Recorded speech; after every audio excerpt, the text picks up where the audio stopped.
Buenas tardes, hermanos, a todos los que nos están escuchando en este día, en esta mañana. El día de hoy vamos a seguir con las enseñanzas sobre los frutos del Espíritu y seguiremos con la prédica, la que había comenzado el pastor Faustino el domingo pasado, que fue sobre la mansedumbre. El día de hoy vamos a estar revisando sobre restaurar, sobrellevar y cumplir la ley de Cristo. Para esto nos vamos a estar basando en Gálatas capítulo 6. El pastor Faustino está en su casa descansando, el día de hoy lo descansamos y nos encomendó el estudiar este capítulo. Entonces, le pido que ahí en donde está en su casa, en donde nos está viendo, vaya a la palabra de Dios en Gálatas capítulo 6, versículo del 1 al 2. Lo voy a leer.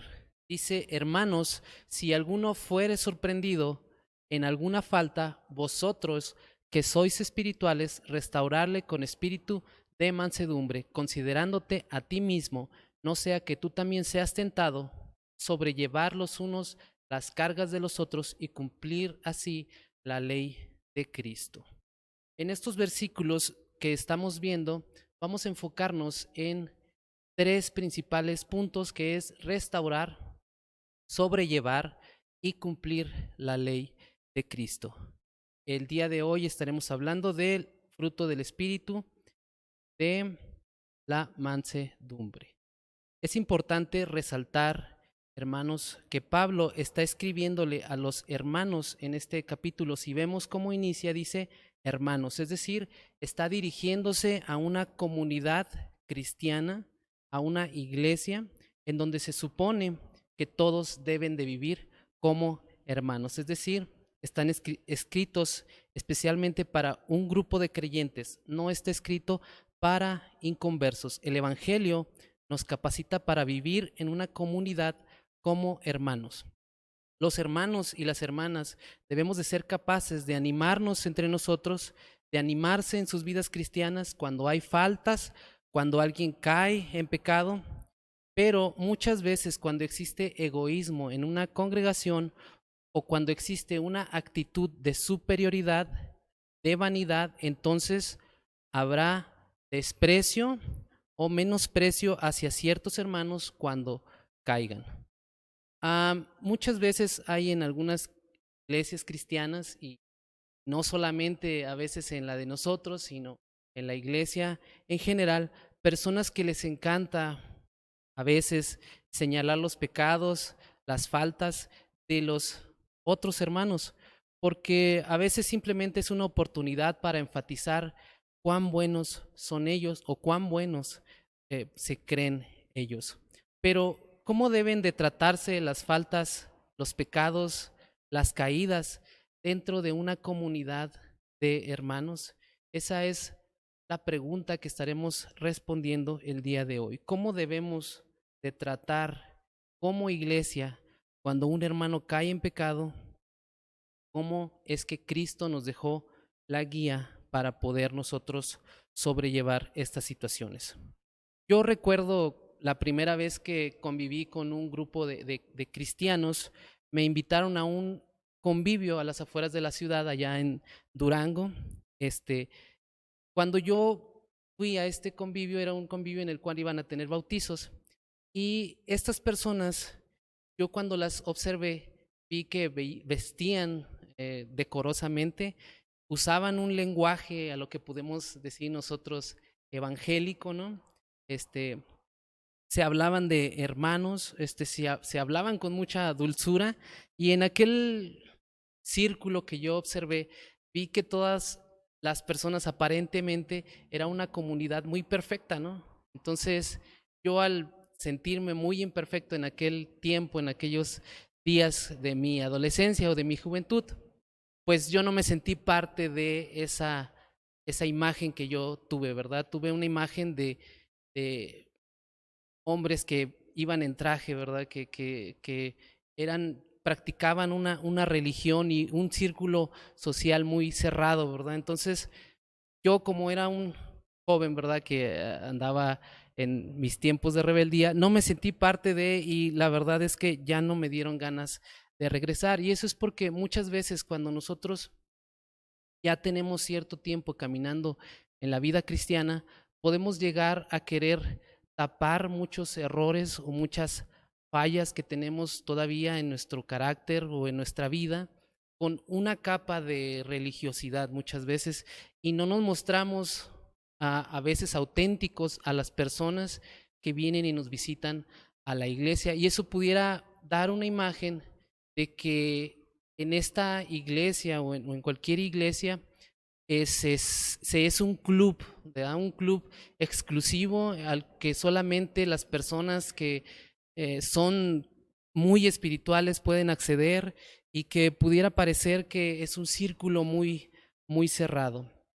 Debemos de recordar, hermanos, que la iglesia debe de ser un hospital para pecadores y no un museo de santos. Toda persona que venga a esta iglesia debe de encontrar un alivio para el alma perdida en nosotros, en la iglesia. Antes de comenzar con la exposición de este capítulo 6, les quiero hacer énfasis en que no seamos rápidos para criticar ni temerosos para confrontar. Pablo nos va a hablar de 3 responsabilidades como iglesia. Tenemos la responsabilidad de restaurar a los que cometen faltas, debemos de ayudarles con sus cargas y debemos de cumplir la ley de Cristo, la ley que es del amor. Dice ahí en Gálatas capítulo 6, versículo 1, dice: hermanos, si alguno fuere sorprendido en alguna falta, vosotros que sois espirituales, restaurarle con espíritu de mansedumbre. Restaurar al hermano es el primer punto que estaremos viendo el día de hoy. Esta es una exhortación a la iglesia en general. Es ayudar a levantar a los hermanos que han caído. Es ayudarle a ponerse de pie, tanto en el sentido espiritual como en el sentido moral. Aquí nos habla en el versículo 1 sobre la falta o sobre lo que pudiera decirse una transgresión, si fuera sorprendido en alguna falta. Pareciera ser que aquí tenemos a una persona que, sin haber planeado deliberadamente efectuar una mala obra, es sorprendido en una falta o en una transgresión. El texto también sugiere que esta persona es atrapada antes de realmente darse cuenta de lo que estaba haciendo.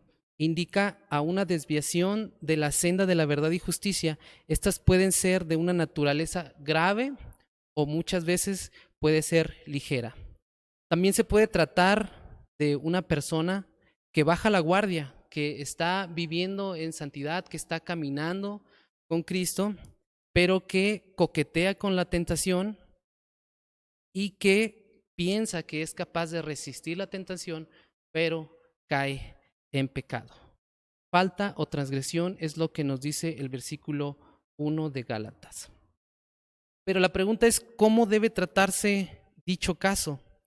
Y la respuesta es que los miembros de la iglesia, que son más consistentes en seguir los impulsos del Espíritu Santo, deben de estar dispuestos a restaurarle.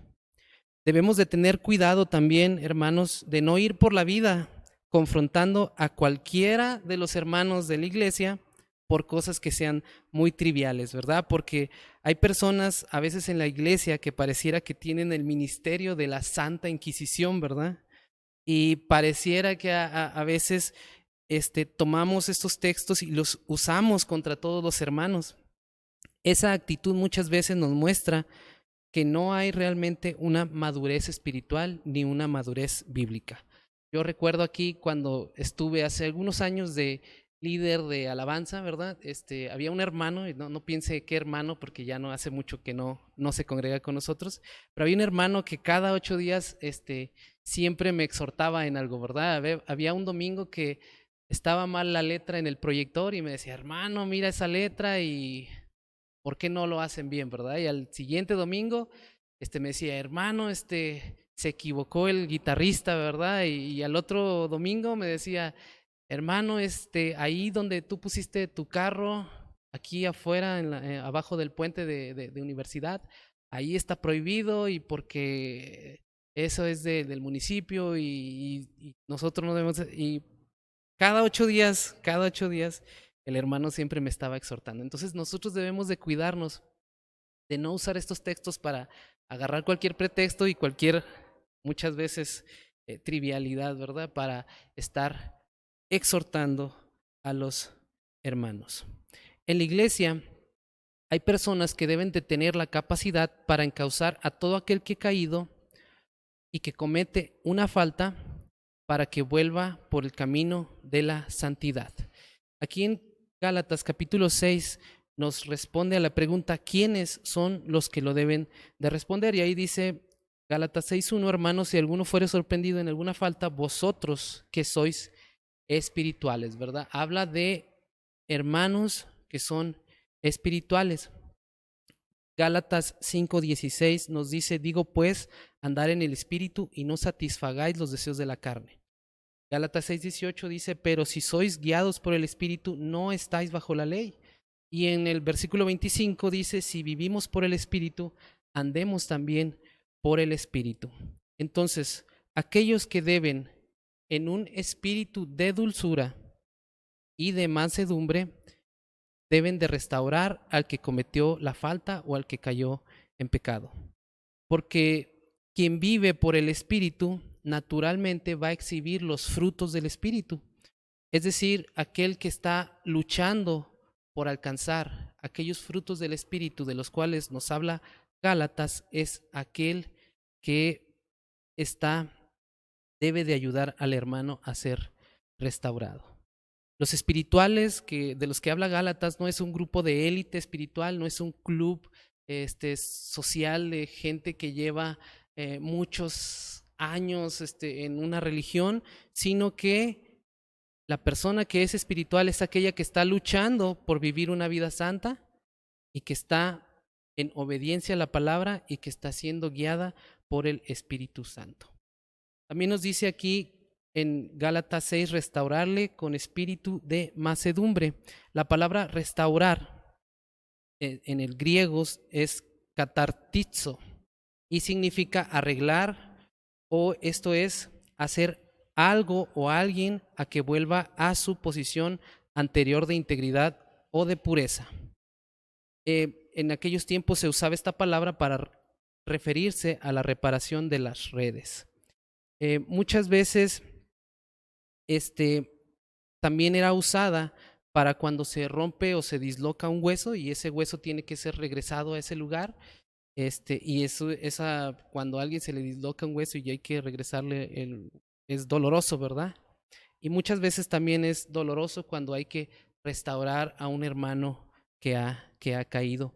Pero debemos de cumplir con esa responsabilidad que tenemos como iglesia de ayudar a nuestros hermanos. En 1 de Pedro 4:8 dice, y ante todo, tener entre vosotros ferviente amor, porque el amor cubrirá multitud de pecados. En Romanos 15:1 dice, así que los que somos fuertes debemos soportar las flaquezas de los débiles y no agradarnos a nosotros mismos. ¿Con qué actitud debemos nosotros ayudar a aquellos hermanos que han caído? Gálatas 6 nos lo dice.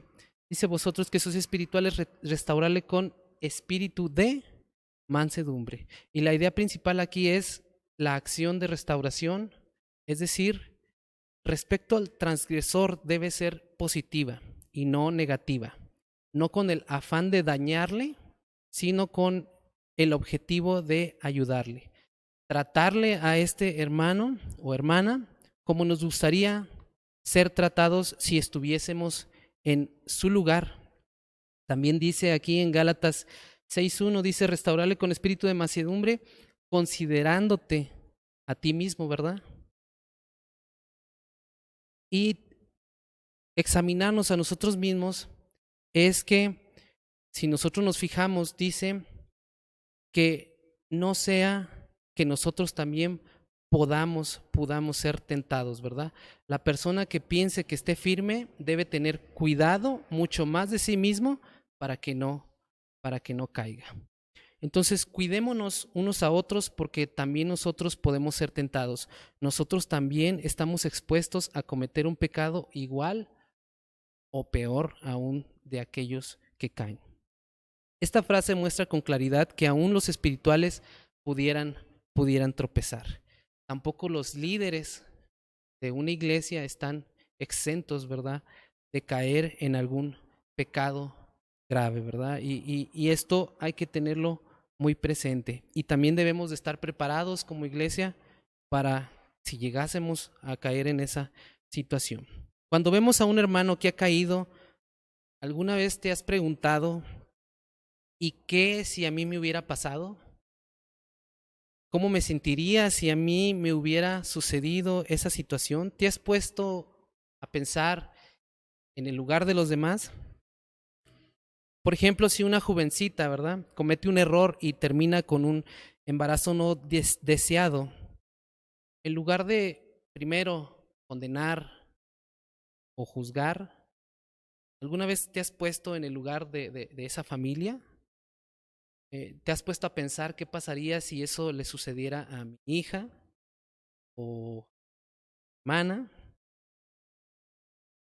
¿Qué actitud te gustaría que la iglesia, esta iglesia de los peregrinos, tuviera hacia tu hija o hacia tu hermana, amiga?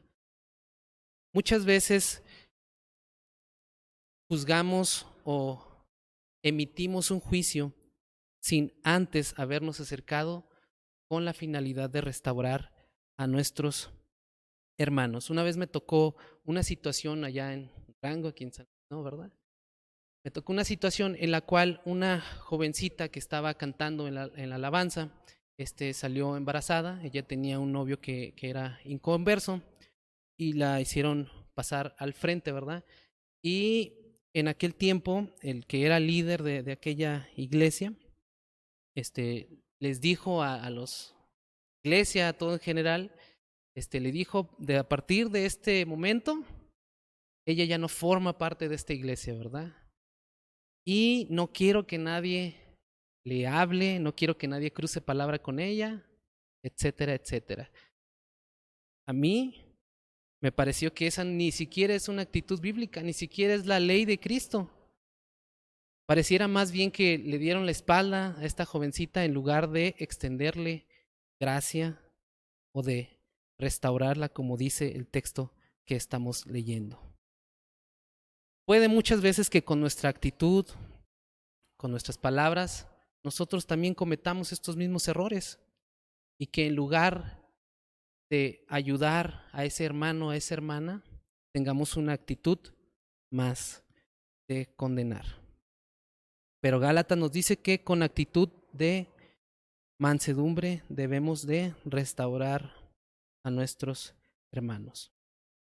Concluimos pues el primer punto diciendo que cuando una iglesia se compromete a restaurar a sus miembros caídos, sigue el camino de la pureza y se hace útil para Dios.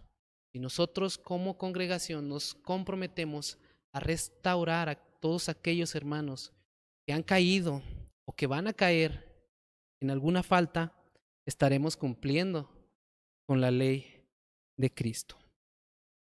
El segundo punto es sobrellevar.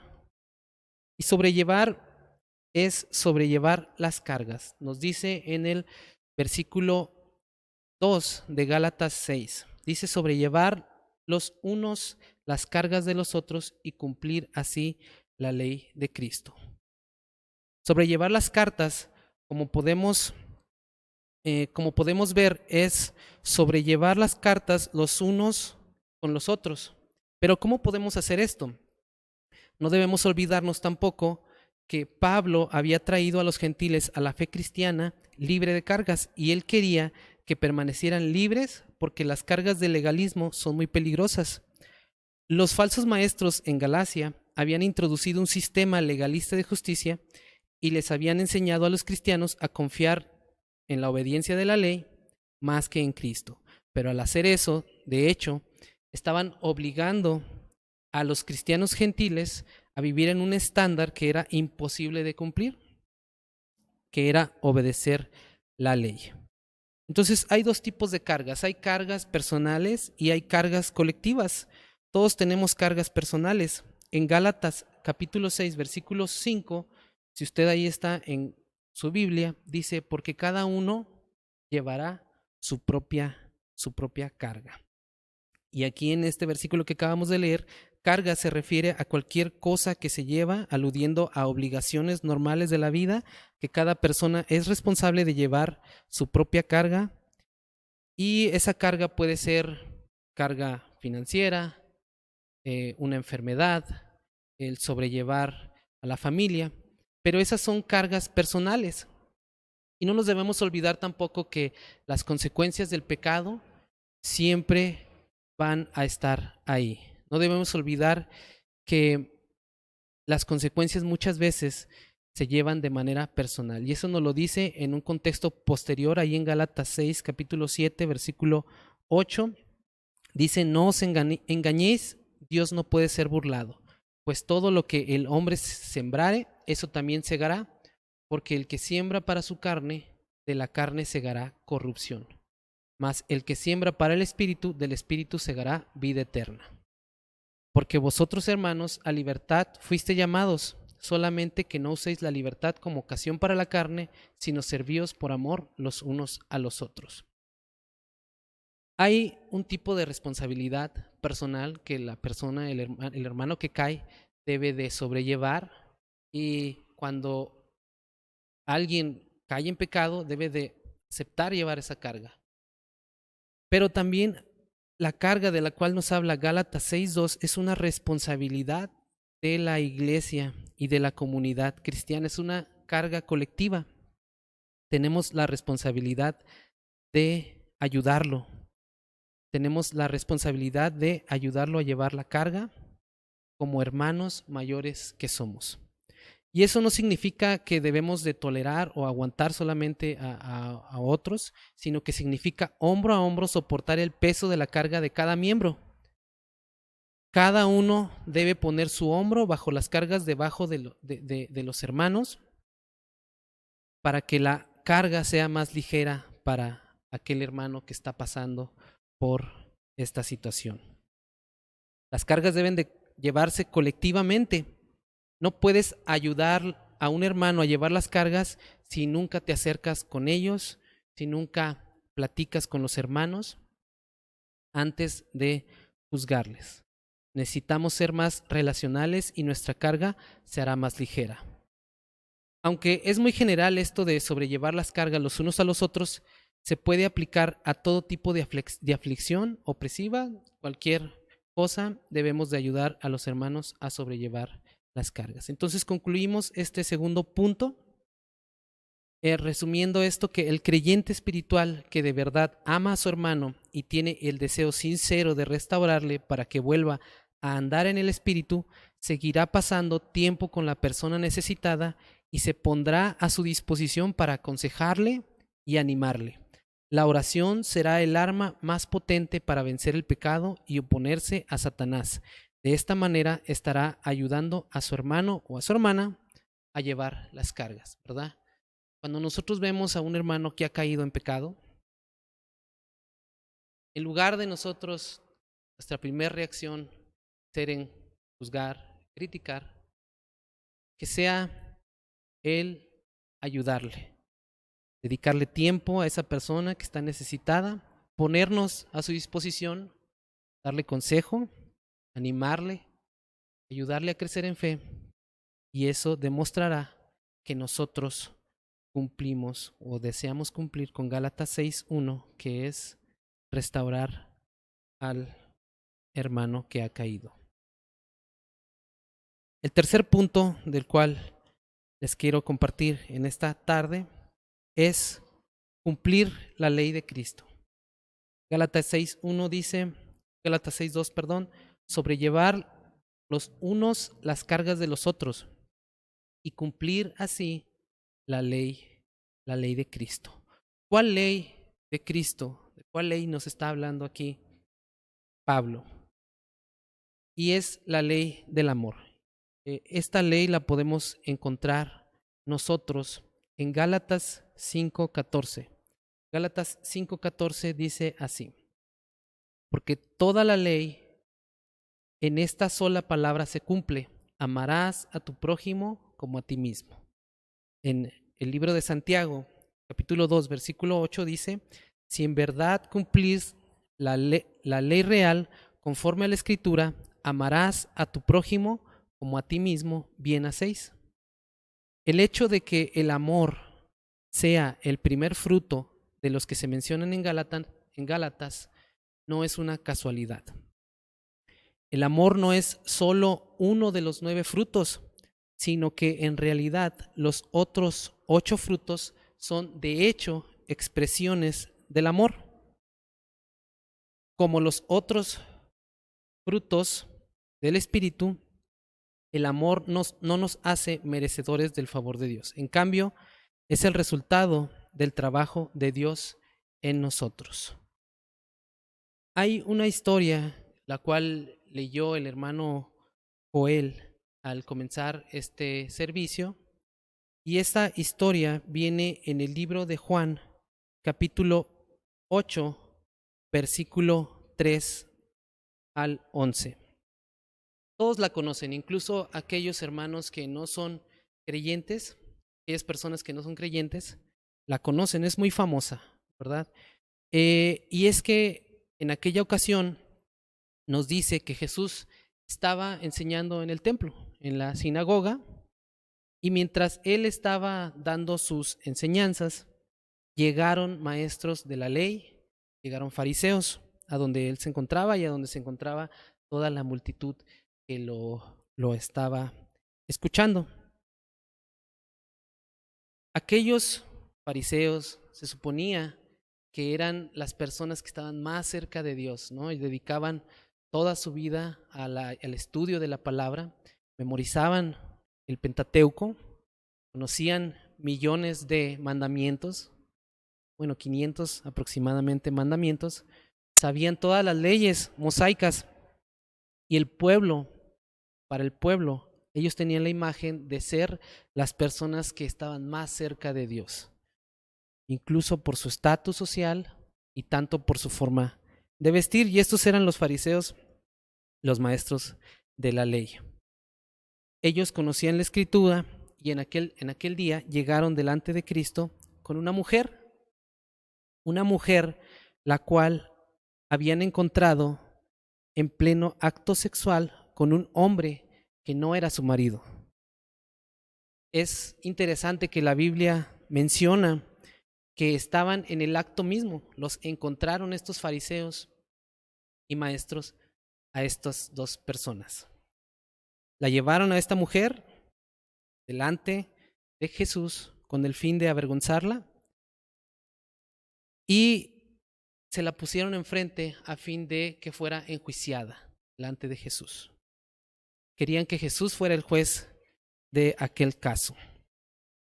La colocaron en medio del templo donde estaba enseñando Cristo y entonces le dijeron: en la ley Moisés nos ordenó apedrear tales mujeres.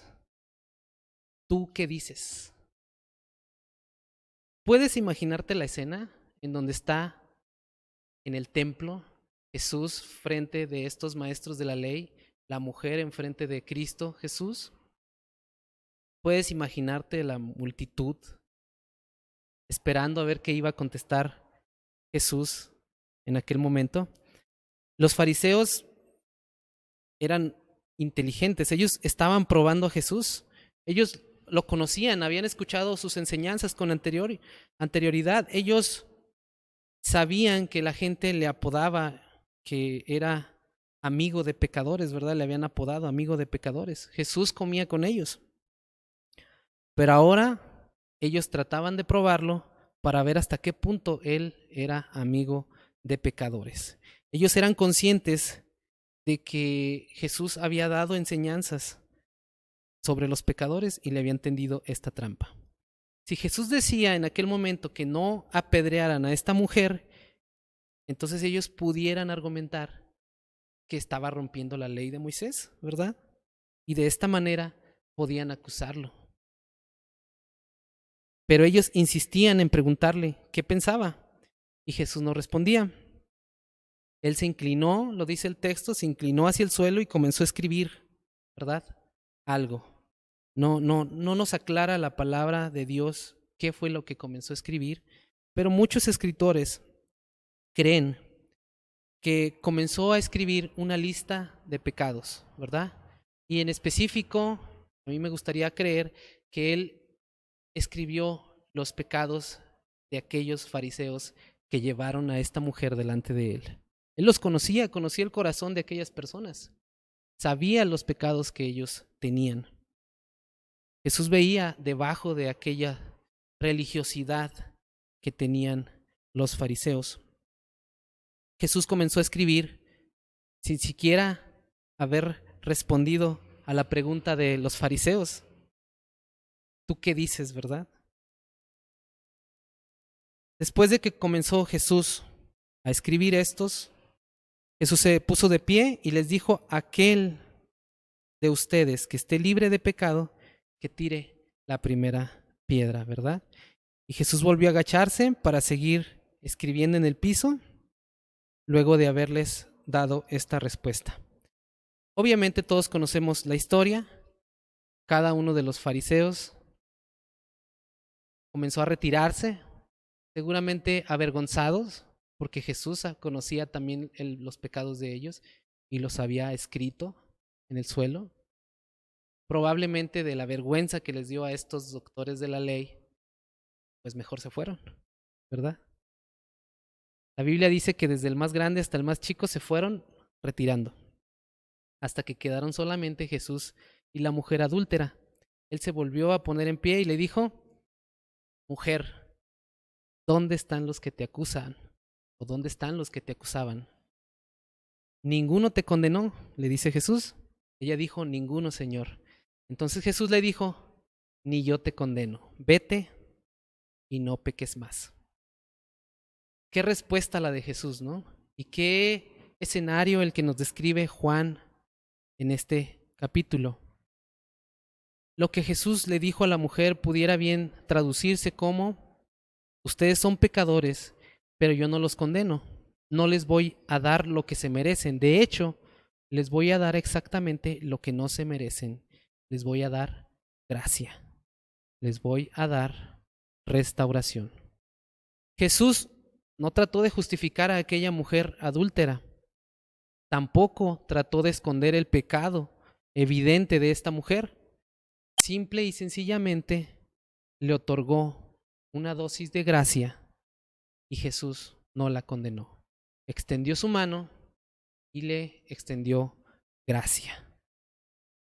Derramó gracia de parte de Dios sobre aquella mujer. Jesús no estaba interesado en destruirla, sino en ayudarle. Esta, mis hermanos, debería de ser la actitud de todos nosotros, aquellos quienes nos decimos seguir a Cristo Jesús. Esa actitud debería de ser hacia con las otras personas y en especial con los hermanos de la fe. Tengo un videojuego ahí instalado en mi celular, que no lo juego, ¿verdad? Nada más por allá cada que tengo tiempo. En ese videojuego es un videojuego de guerra, de soldados. Tú juegas con 3 personas de las otras partes del mundo y hacen un equipo de 4 y tú con ese equipo de 4 tienes que ir cumpliendo los objetivos en ese videojuego. Tú tienes la oportunidad de que cuando le disparan a uno de tus compañeros de guerra, tú puedes ir a levantarlo, ¿verdad? Y entonces tú procuras mantenerte cerca de esos 4 jugadores, porque si tú te vas solo, pues te pueden herir y nadie te va a levantar. Entonces procura siempre ir en equipo para que si tú caes, esté un compañero tuyo para levantarte. Bueno, esta imagen yo la quiero usar para que nos demos cuenta que en esta vida cristiana estamos en guerra, somos soldados de Cristo y todos estamos peleando las mismas batallas. Luchamos en contra de este mundo, luchamos en contra del pecado y estamos peleando la guerra para vivir una vida en santidad. pero somos compañeros, somos parte de un mismo ejército. Y qué ilógico sería que un soldado cayera y que nosotros lo rematáramos siendo del mismo equipo.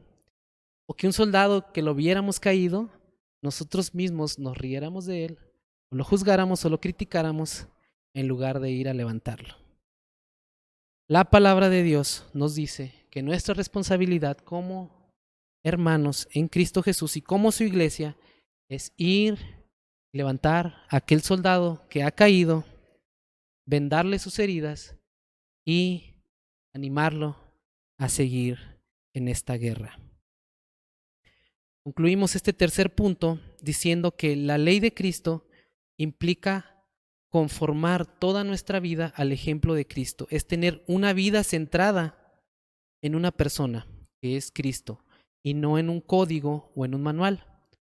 Todo pudiera resumirse así: sobrellevar las cargas de los otros y al hacer esto sigan las pisadas de Cristo, quien llevó las cargas de todos ustedes. Vamos a pasar ahora a las conclusiones. La ayuda mutua es el sello de la comunidad de fe. La mansedumbre y no la arrogancia es la forma que debe de conducirse la Iglesia de Cristo. Una prueba de la verdadera espiritualidad de la Iglesia es estar dispuesto a poner de nuevo a los que han tropezado en el camino correcto, con un espíritu compasivo y no con un espíritu severo. Y no estamos hablando del carácter, porque cada persona es de diferente carácter. Hay hermanos que son muy benevolentes y hay hermanos que son muy severos, pero esto no tiene nada que ver con el carácter de una persona. Tiene que ver con seguir lo que la palabra de Dios nos dice. Y la palabra de Dios nos dice que debemos de restaurar, debemos de sobrellevar y debemos de cumplir la ley de Cristo. La segunda conclusión es: no seamos rápidos para condenar, pero tampoco seamos temerosos para confrontar. La palabra de Dios nos guía sobre cómo deben ser tratadas las faltas y las transgresiones en una iglesia, y debemos de seguir estas reglas, pero sin olvidarnos que el objetivo siempre es restaurar al hermano o a la hermana caída, ayudarle, orar por él, traerle de nuevo a la comunión con el Señor, porque Dios siempre es un Dios de oportunidades. No seamos los primeros en tomar la piedra cuando alguien es sorprendido en su pecado, no sea que nosotros seamos avergonzados por aquel que es amigo de pecadores. Y la tercera conclusión es: cumplamos la ley de Cristo. Cuando una iglesia se compromete a restaurar a sus miembros caídos, sigue el camino de la pureza y se hace útil para Dios. No hablamos de tolerar el pecado, hablamos de extenderle nuestra mano al que ha caído, así como Cristo nos extiende cada día su gracia a nosotros. Que Dios nos ayude a ser una iglesia de santidad, pero una iglesia que cumpla con la ley de Cristo, el amar a nuestros semejantes como a nosotros mismos. Vamos a orar. Señor, gracias por la exposición de tu palabra. Señor, gracias por la enseñanza que nos dejas en Gálatas 6.